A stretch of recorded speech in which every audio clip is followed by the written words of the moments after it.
I'm really interested to know more about your research and how it fits into improving the lives of people with brain injury.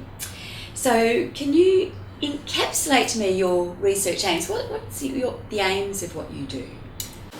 Broadly speaking, the main aim of my research is to improve understanding of metacognition and psychological adjustment to traumatic brain injury.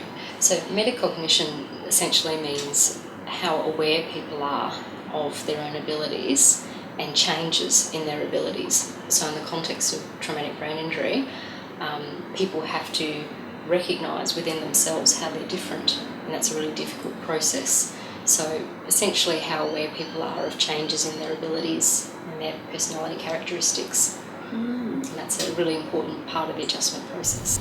So what's the what sort of things can we do about it? I mean, what is your research been doing for this? Yeah, so obviously initially my focus was on understanding awareness and why some people are aware of changes in their function and why others aren't. And when I realised that some of it is due to the nature of the brain injury itself, so changes particularly in how the frontal lobe functions, but also some of it's due to the social environment.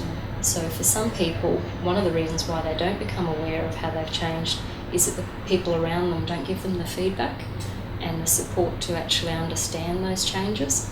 So you can have some family members or even professionals that really shield the person and don't give them information or feedback in a timely way.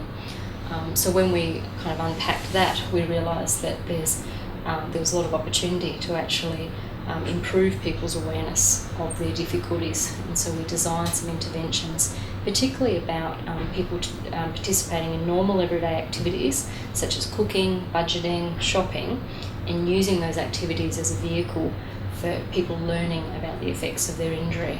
So by setting slightly challenging tasks and getting people to predict how well they do the activity, they then take part in the activity, and then they're supported to reflect on how it went compared to how they thought it was going to go. Right. And it's kind of that type of process and reflection and immediate feedback, sometimes using video cameras to show people.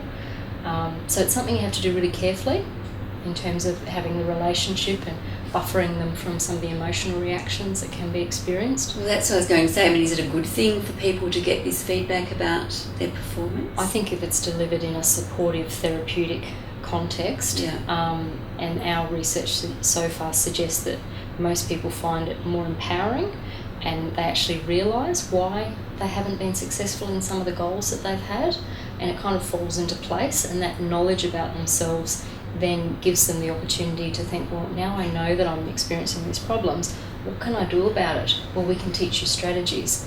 So we'd never stop at just facilitating awareness or insight, because that's not the end goal.